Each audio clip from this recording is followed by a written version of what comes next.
पवन सूर्य चंदा जमी आसमां भी आज सभी तो वही हैं अभी तक न बदले। अब पुनः ये मनौता मिली खाक में क्यों, दानवता को दिल में बिठाए हैं पगले। पीरो पैगंबर खुदा से तो कह दो, नारी की मर्यादा कुचला जमाना। आर पनपा है हर एक इंसान के दिल, अरे खूनी दहेजों का सुनिए फसाना।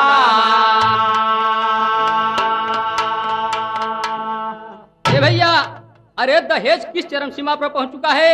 और यहाँ एक तर्ज मिला, तो तर्ज वही कि हम प्रीतिया के रीतियों न जनली। तो सपीरितिया सपीरितिया, अरे सपीरितिया करितियो है त्यागे कि पैसा परान हो गया। सपीरितिया करितियो है त्यागे कि पैसा परान हो गया। सपीरितिया करितियो है त्यागे कि पैसा परान हो गया। दिल के दुनिया, दिल के दुनिया, दिल के दुनिया से भागी मानवता तो मानव हैवान हो गया। दिल के दुनिया से भागी मानवता तो मानव हैवान हो गए। दिल के दुनिया से भागी मानवता तो मानव हैवान हो गया। तो कभी गंधर्व विवाहों का वो रिवाज रहा, दूल्हा दुल्हन दूल्हा दुल्हन के सर का ताज रहा। मगर वो रीत रस्म सबने बदल डाला है। सिर्फ दहेज अब तो बर के घर का माला है। अरे मोहब्बत रो रहे मानो मोहब्बत भूल गए। आए मनौता रो रहे मानो मोहब्बत भूल गए। निकम्मे दौलत के झूले के ऊपर झूल गए। निकम्मे दौलत के झूले के ऊपर झूल गए। निकम्मे दौलत के झूले के ऊपर झूल गए। तुम मन के मितवा, मन के मितवा, मन के मितवा को पाई है सुषमा कि सारा जहान हो गया।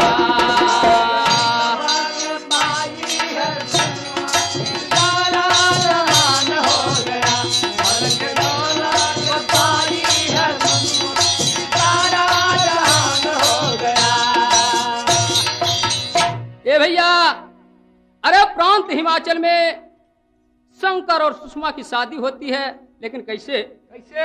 अरे प्रांत हिमाचल में शंकर सुषमा का पड़ा विवाह। अरे भंवर घूमली साथ में दोनों बढ़ा महाउत्साह।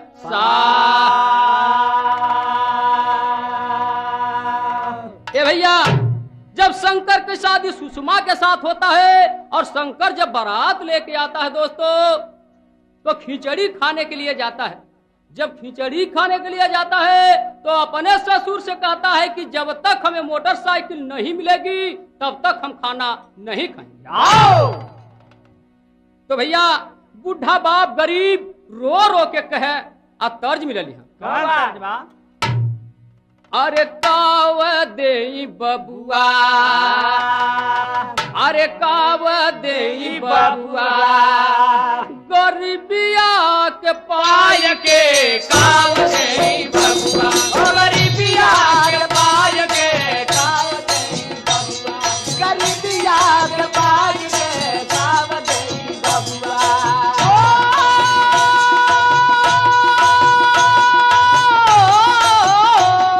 गरीबिया के पाय के, गरीबिया के पाय के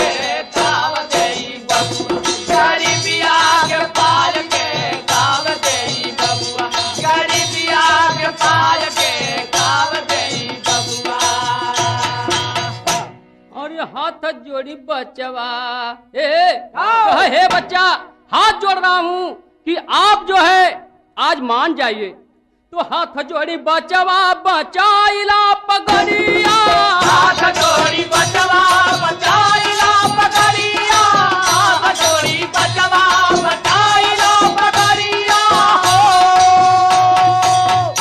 अरे गवने में देबै स्कूटर या घड़िया, गवने में देबै स्कूटर या घड़िया, गवने में देबै स्कूटर या घड़िया हो।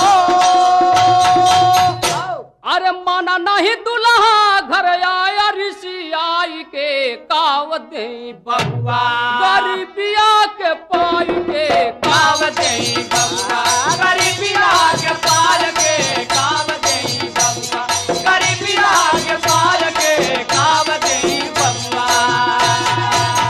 ए भैया, जब वह मोटरसाइकिल नहीं पाता है तो शंकर अपने ससुराल से नाराज होकर अपने घर चला जाता है। जाओ।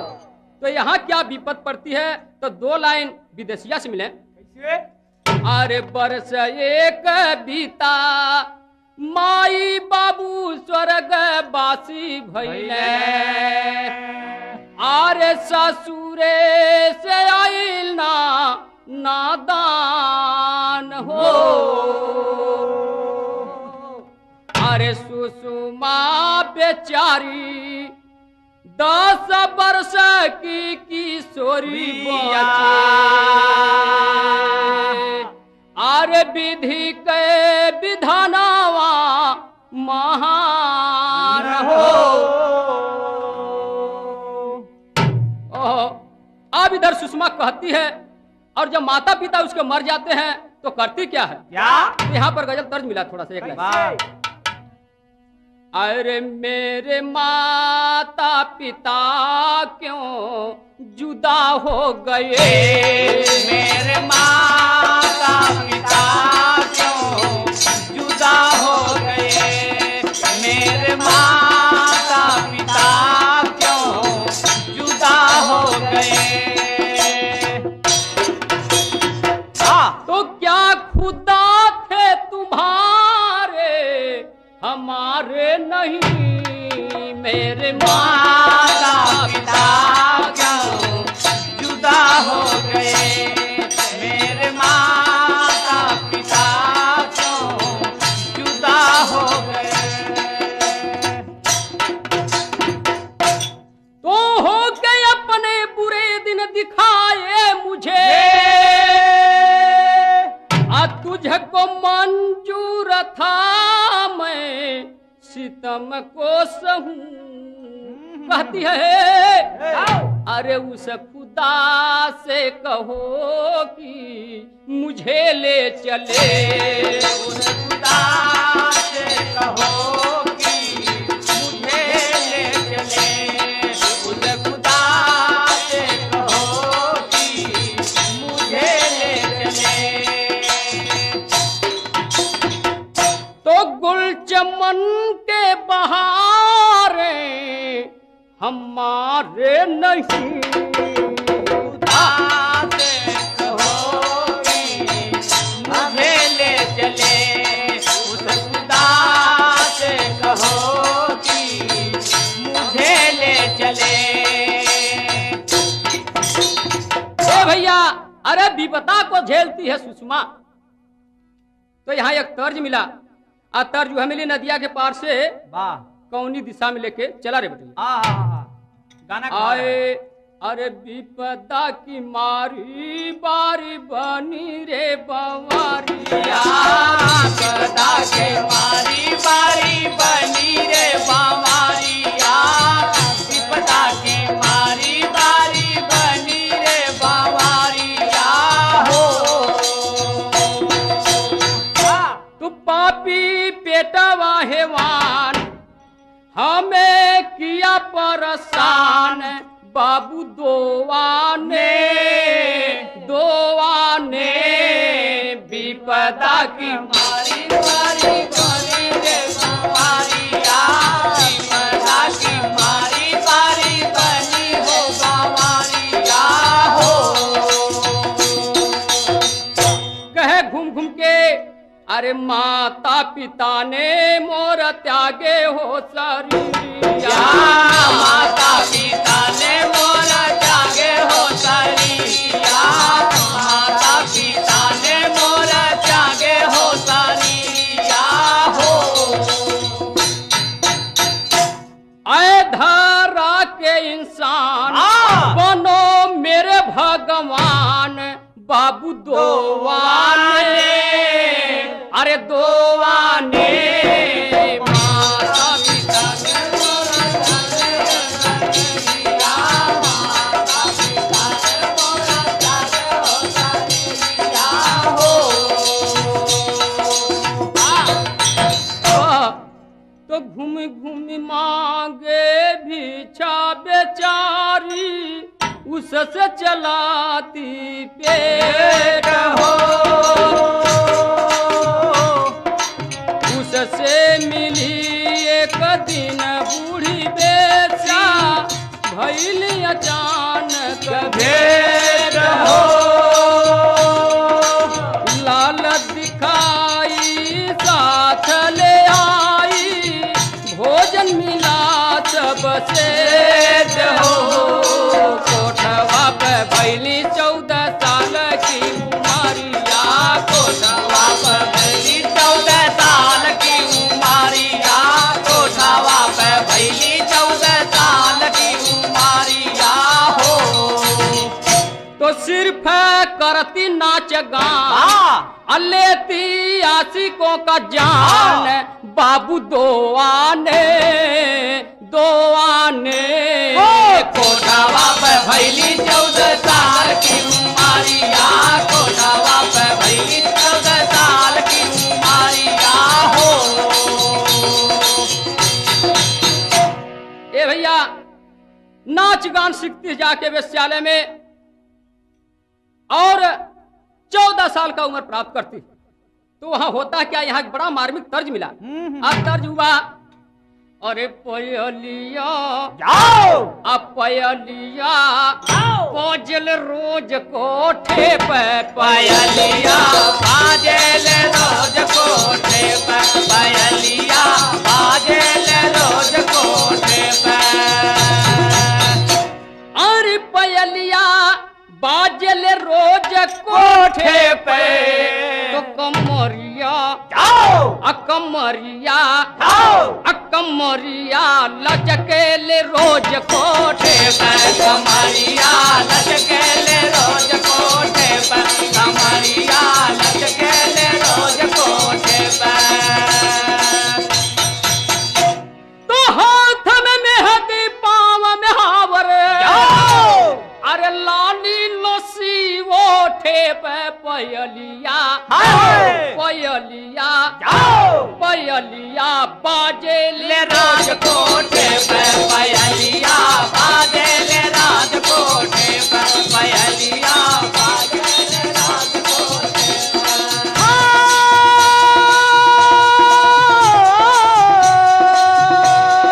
रात कोठे पे हो, रात कोठे पे, पयलिया बाजेले रात कोठे पे, पयलिया बाजेले रात कोठे पे। अरे छिपली सरंगिया में घुघरू की ध्वनिया, छिपली सरंगिया में घुघरू की ध्वनिया, छिपली सरंगिया में घुघरू की दुनिया। अरे पुरुआ पवनवा के रोके नथुनिया, पुरुआ पवनवा के रोके नथनिया, पुरुआ पवनवा के रोके नथनिया। अरे लख के जवा मारे अन्नन्हे को देले, अरे बूढ़े चलत सोटे पे, पयलिया अब पयलिया अब पयलिया बाजेले रोज कोठे पे, पयलिया बाजेले रोज कोठे पे, पयलिया बाजेले रोज कोठे पे। ए भैया, इधर बेश्या बन जाती सुषमा और उधर शंकर के बहन का शादी होता, तो उसमें क्या होता? वाह, तो यहाँ तर्ज मिलल, कौन तो तर्जबा? हम पीरितिया जाओ। औहबा कि पिया पिया रटता पियर भैली दहिया आहा। ये सकिया तो भैया लहाई भैल है का तनी।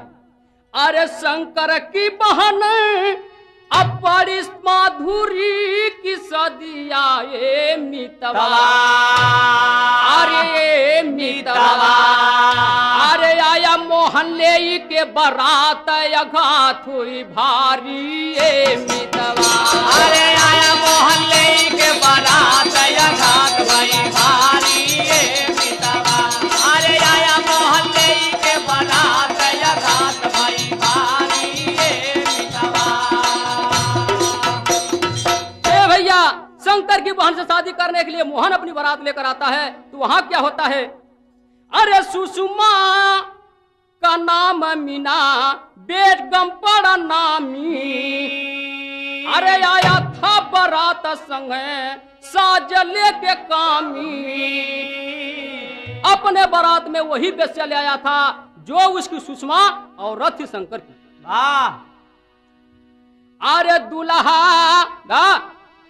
दुल्हा ने किया उते पात अघाथुई भारी ए मितवा अरे दुल्हा ने किया उत्पात घरात हुई भारी ए मितवा। अरे दुल्हा ने किया उत्पात घरात हुई भारी ए मितवा। अघात हुई भारी अघात हुई भारी अघात हुई भारी ए मितवा।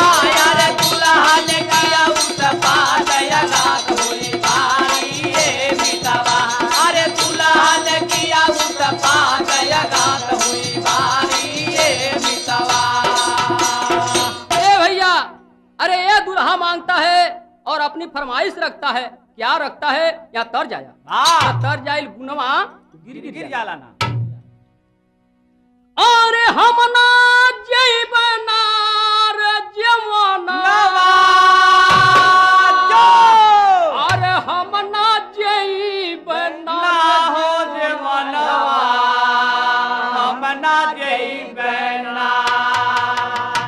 जबले बाबा मोर देवना मगनवा जवानवा हम ना जैबना जबले बाबा मोरा जवाना मगनवा जवानवा हम ना जइबना। जबले बाबा मोरा जवाना मगनवा जवानवा हम ना जइबना। तो टेलीविजन की मांग थी उसकी खाना नहीं है खाया हो रामा खाना नहीं है खाया। हो रामा खाना नहीं है खाया। अरे वहां पर सजाई बैठा तम्बू में अरे मोफिल है लगवाया जीवनवा हम ना जइबना अरे जीवनवा हम ना जइबना। तब बरसे बतिया सुन मीना का नया नवा जीवनवा हम ना जइबना बरसे बतिया मीना का नया नवा जवानवा हम ना जइबना। बरसे बतिया मीना का नया नवा जवानवा हम ना जइबना।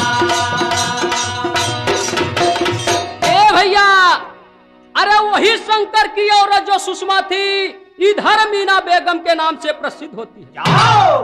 अब जब ये बात सुनती है कि ये भी नाराज होकर आया है और जो गत हमारी हुई है वही गत इसकी होगी जाओ। तो भैया कहने लगती है तो तेरी भावा आए अरे पैरों की धूल देवी बन गई हो देवी बन गई देवी बन गई हो पैरों की धूल देवी बन गई। और सूखी कली हुई दिल जली एक दिन फूल पैरों की धूल देवी सूखी कली हुई दिल जली एक दिन फूल पैरों की धूल देवी बन गई। सूखी कली हुई दिल जली एक दिन फूल पैरों की धूल देवी बन गई। ए भैया स्टेज पर खड़ी हो जाती कहना शुरू करती है, तो बाबू मोहन मैं बेस्या हूँ, पर रक्त मेरा गंगा पानी। अरे पिला दो दानो दहेज को, इनकार नहीं है। तुम मांगो मुझसे सब कुछ दूंगी, पर मुझे नहीं ठुकराओगे। अरे मेरी दास्तां सुन लोगे तो आंसू रोक नहीं। कहे कि जब हमारी दास्तां सुन लोगे तो आपकी आंसू थीर नहीं होगी। कहे आपके आंसू थीर नहीं हो सकती। तो लोग कहे लगना भैया हे, अरे कहला ये बतलावा तुहरे साथे का घटल रहल, आखिर वो सुनावा। ये ठेर भोजपुरी तो कहे कैसे कैसे कहे लहा के तय सुनावा तक खूब। अब पर तर से मिले। अरे बजा साज पे जाओ, अरे बजा साज पे घुघरू को झंकारी हमारे बाबूजी। अरे झंकारी हमारे बाबूजी, अमन मतंग कर तरंग भर दी प्यारी हमारे बाबूजी। मन मतंग कर तरंग भर दी प्यारी हमारे बाबूजी, मन मतंग कर तरंग भर दी प्यारी हमारे बाबूजी। अरे एक स्कूटर के खातिर असंकर साजन मोहि छोड़े हो। हाय रे दर्दी, कहे जैसे आप आज फरमाइश कर रखे हैं, वैसे हमारे पति देव शंकर जी थे जो एक स्कूटर के लिए मुझे छोड़ के आए, और मेरी गति आज ये हुई। हाय हाय हाय हाय। अरे दूसरी विपदा मात पिता थे, अरे स्वर्ग से नाता जोड़े हो। अरे पेट या धमन हमको किया भिखारी हमारे बाबूजी। अरे भिखारी हमारे बाबूजी, शर्म त्याग भिक्षा मांगी हरदारी हमारे बाबूजी। शर्म त्याग भिक्षा मांगी हरदारी हमारे बाबूजी, शर्म त्याग भिक्षा मांगी हरदारी हमारे बाबूजी। कहे अरे एक दिन मिल गई तवायक, कहीं एक दिन मुझे एक बेस्या मिल गई और वो अपने साथ अपने कोठे पर ले गई।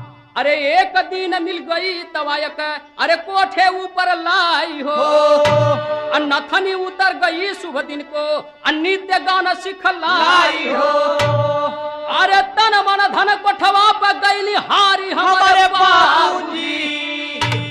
अरे हारी हमारे बाबूजी, नरके में भी सासत हुई हमारी हमारे बाबूजी। नरके में भी सासत हुई हमारी हमारे बाबूजी, नरके में भी सासत हुई हमारी हमारे नरके में भी सासत हुई हमारी हमारे बाबू हमारे बाबूजी, नरके में भी सासत हुई हमारी हमारे बाबूजी, नरके में भी सासत हुई हमारी हमारे बाबूजी। तो कहता क्या है?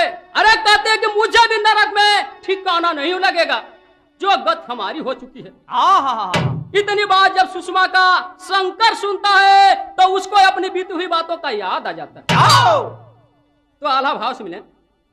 अरे सुषमा का सुनी के वियोग वाली बातिया, सुषमा का सुनी के वियोग वाली बातिया, सुषमा का सुनी के वियोग वाली बातिया। अरे अधिया मनावता का गैली बाबू आए। अरे अधिया मनावता का गैली बाबू आए। अरे पथल आप पिघाल के बहेला गंगा में। भैया पत्थर जैसे पिघल जाता, पत्थर का दिल वो पिघल के अब क्या नाम है पानी बन चुका। अरे पत्थर पिघल के बहेला गंगा में। अरे पत्थर पिघल के बहेला गंगा में। अरे शंकर के कलेजवा गइल हो बिहरा। अरे शंकर के कलेजवा गइल हो बिहरा।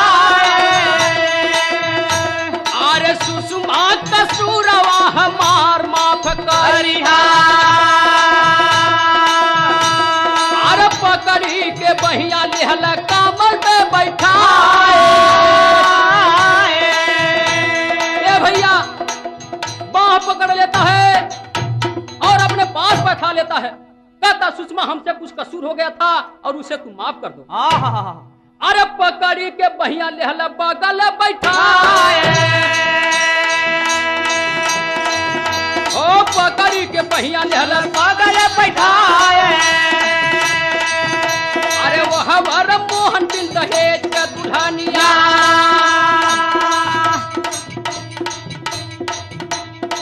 अब होता क्या है कि उधर मोहन बिना दहेज की उसके बहन को विदा करके वापस ले जाता है। वाह भाई वाह।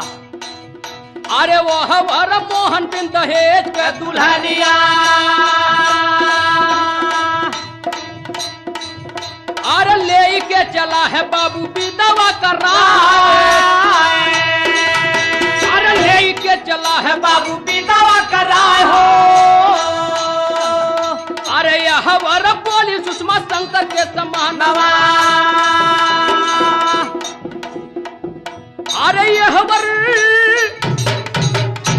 अरे यह हमारा बोली सुषमा शंकर के समनवा।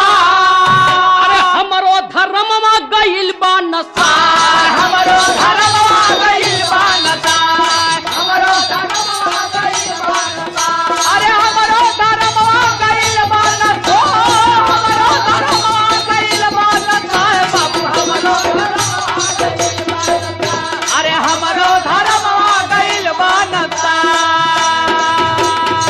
भैया सुषमा कह रही है कि हमारा धर्म नष्ट हो चुका है और मैं आप लायक अब नहीं रह चुकी हूँ, कृपया मुझे छोड़ दीजिए। तो आखिरी भाव से मिले, अरे या बना तुहरे लायक, अरे हम करीला बंदगी, ओ करीला बंदगी, तो हम जियत बाटी राजा जी नरक जिंदगी। शंकर कहता क्या है, अरे उल्टी बात करो ना सुषमा, नरक हुआ है हमको। आए शंकर बोला पाप कटेगा कि अपनाऊंगा तुमको, तो चाहे दहिया में तुहरे हो जगत का गंदा, चाहे दहिया में तुहरे हो जगत का गंदगी, चाहे दहिया में तुहरे हो जगत का गंदगी। अरे अपना भूल सुधारूंगा मैं, सुधरी सकल समाज हो। अरे बदलेंगे तब हमसे मिलके, अरे इतना रीत रिवाज हो।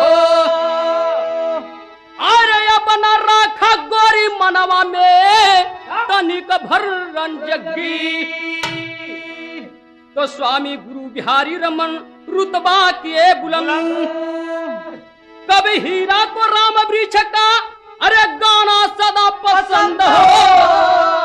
अरे पैरों की धूल देवी बन गई, हीरा लाल चंद ऐसा ना करना भूल, पैरों की धूल देवी बन गई, हीरा लाल चंद ऐसा ना करना भूल, पैरों की देवी बन गई।